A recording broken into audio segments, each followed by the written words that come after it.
Alright, it's 8:38 p.m. time for a voiceover.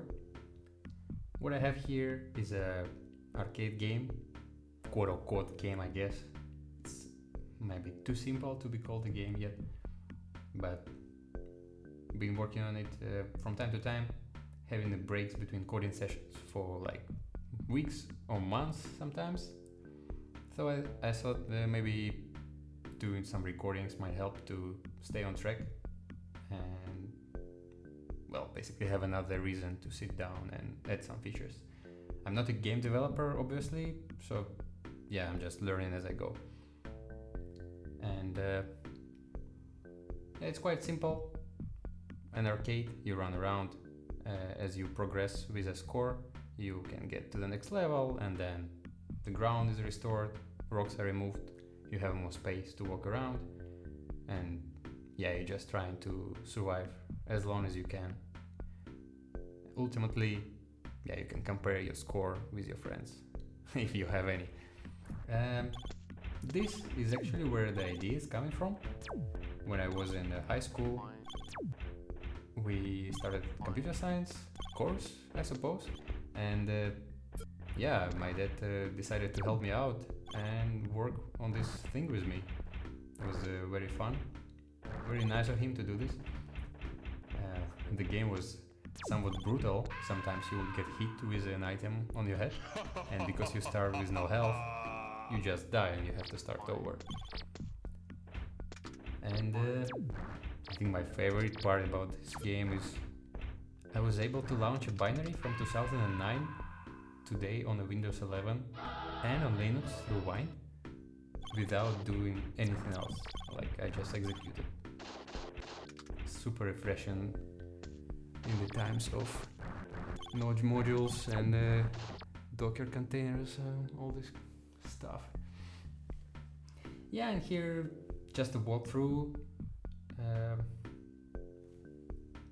I picked up some old commits to show how it looked in the beginning. Basically, the idea was always the same. You walk around and rocks are falling on you.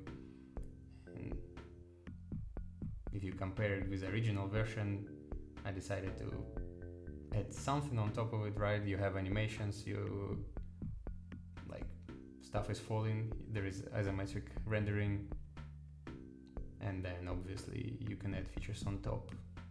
Like here you can shoot with energy, so you also need to pick up energy boxes now, and hopefully this can be expanded into something like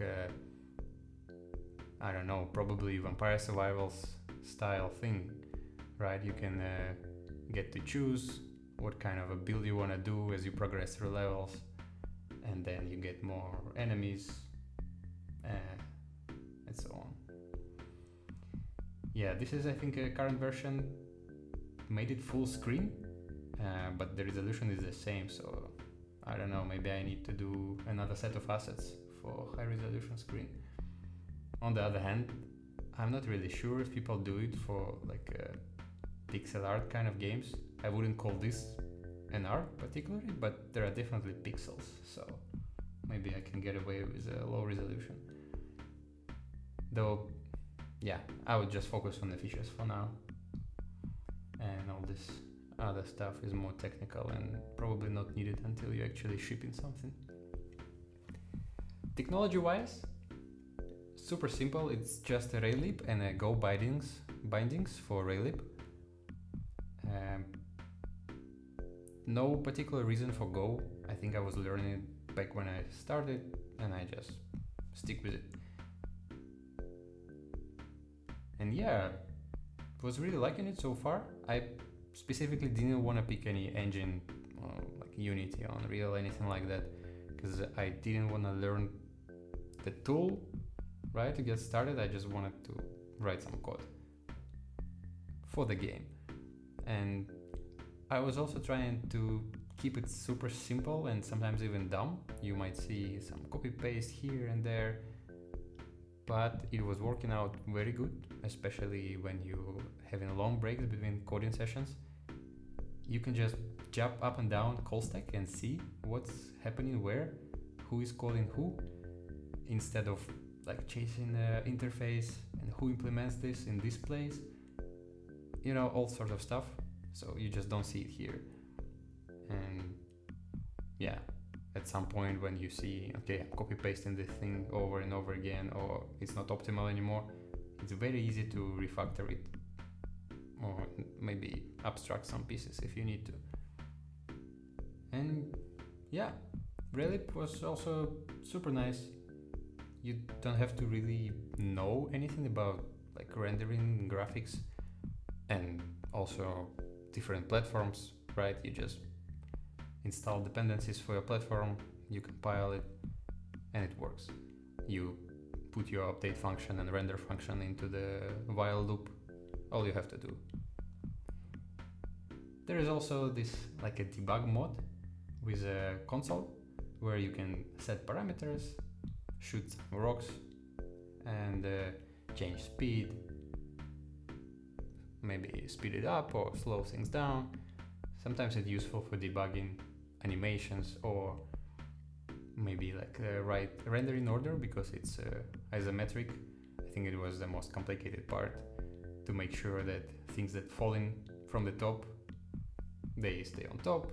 Things that go down, they are not rendered on top of things that are still on the ground. This sort of stuff.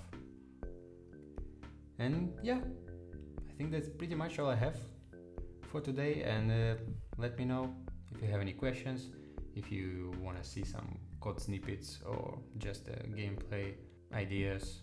If you want to do a code review, please be my guest. Put all the nitpicks in the comments. And thank you for watching. Take care.